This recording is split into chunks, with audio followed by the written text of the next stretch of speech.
Certified Pinoy Foodie. So today, gagawa tayo ng buko pandan.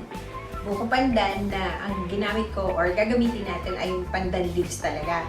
Kasi nowadays, meron na tayong tinatawag na pandan or flavoring.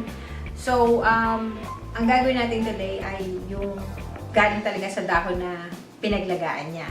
Okay, so, wag na po tayo magpatumpik-tumpik. Ito na po ang ating mga ingredients para masimulan na natin ang buko pandan. Okay, so mga ka-foodie, yung pandan leaves, napakuluan ko na siya sa 3 cups of water. Pero ang kailangan ko lang talaga ay 2 cups of water. So, antayin lang natin siyang maging maligam-gam para i-dissolve natin yung mga ingredients na to. So, ito yung pinaglagaan. Approximately 2 cups ng pandan. Masala ko na rin po yan. Alright, tapos i-add natin yung gelatin. I-dissolve natin siya.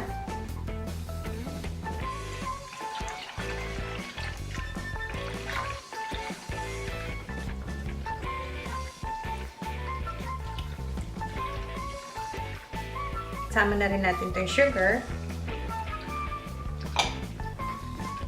Ang ating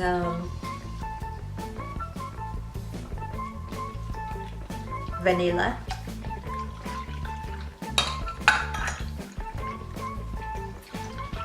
At ang ating food dye.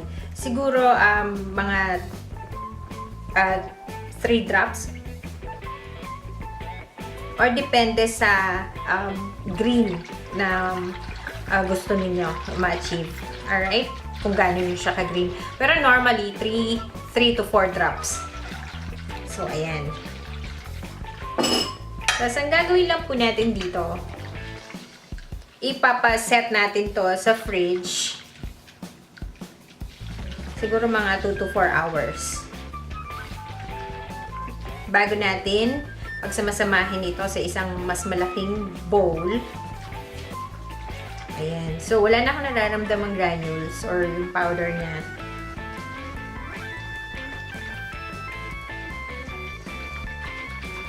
Ayan. So, well blended na siya. Kailangan lang natin ng dalawang 8x8 na lalagyan na dish. Para ilagay natin to. Hatiin lang natin to dahil ang gagawin natin dito mamaya ay square natin siya. So, yan. Just leave it in the fridge for 2 to 4 hours. So, habang pinapaset natin itong ating jelly, pandan jelly,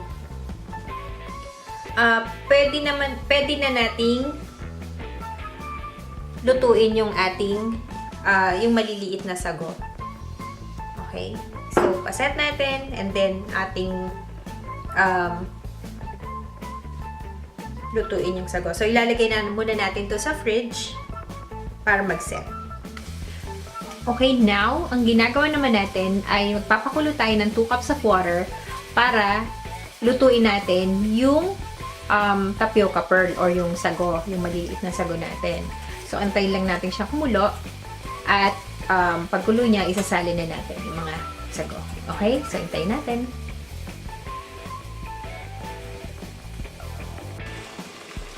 Okay. So, ayan po, kumukulo na ang ating tubig. Ilagay na natin ang ating sago. So, pagplagay po natin siya, ay continuous stirring lang po natin siya. Over medium heat pala to. Over medium heat, ha. So, habang nandito siya, na pagkalagay natin, so pagkalagay natin ng sago or ng tapioca pearl, continuous stirring lang kasi baka manikit sa ating kaserola.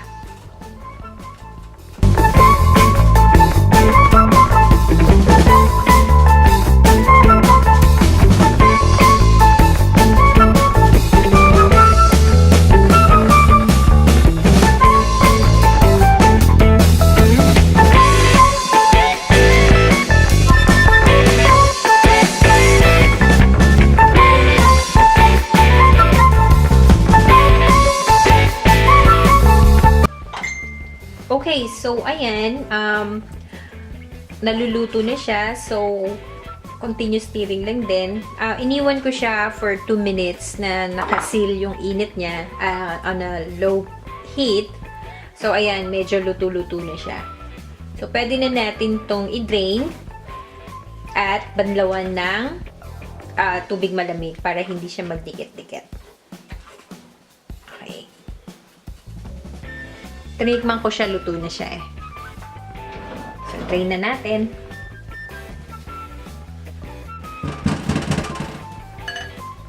So, i-drain na natin siya sa habang nagpapatakbo tayo ng running water.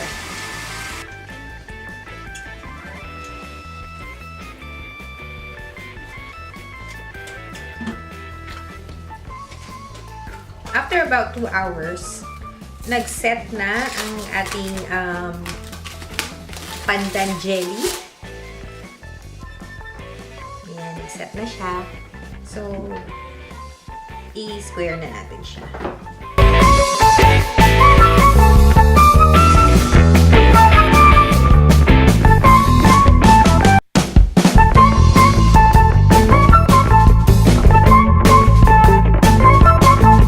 Nako, malaking paumanhin at hindi pala na-i-record kanina yung pagmimix ko ng mga milk at cream. So, inhalo-halo ko lang ang evap, condense, at itong cream.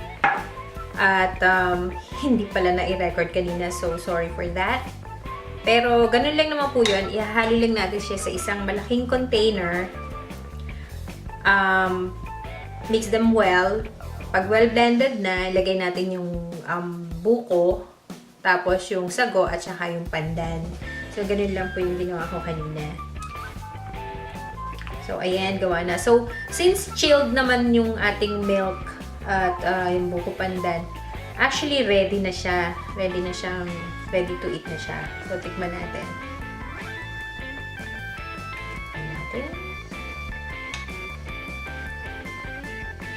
Ito ay galing talaga sa original na pandan leaves.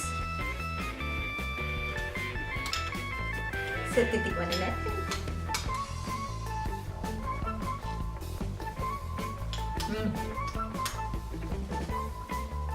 Sarap.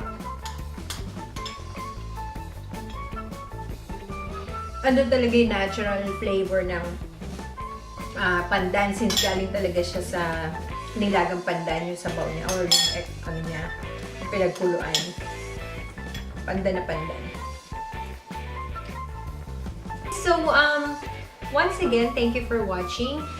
And salamat po sa mga lahat ng nag-subscribe na sa channel ko. At sa mga hindi pa po nag-subscribe, I hope you find time to subscribe. Dito po sa baba, merong nakalagay na subscribe dyan. Pa-subscribe na lang po. At saka follow me on Instagram. Same thing, Certified Pinoy Foodie. Pati na rin po sa Facebook. Kung gusto niyo po akong i-chat or kung may mga question kayo or may gusto kayong i-demo ko or iluto ko or na nasa video, pwede nyo naman po akong i-PM doon. Certified Pinoy Foodie. Alright, so for the complete ingredients, pwede na rin po kayo pumunta sa website ko. So, www.certifiedpinoyfoodie.com. Okay, once again, this is Sassy. Thank you for watching. Bye! Kain na tayo ulit!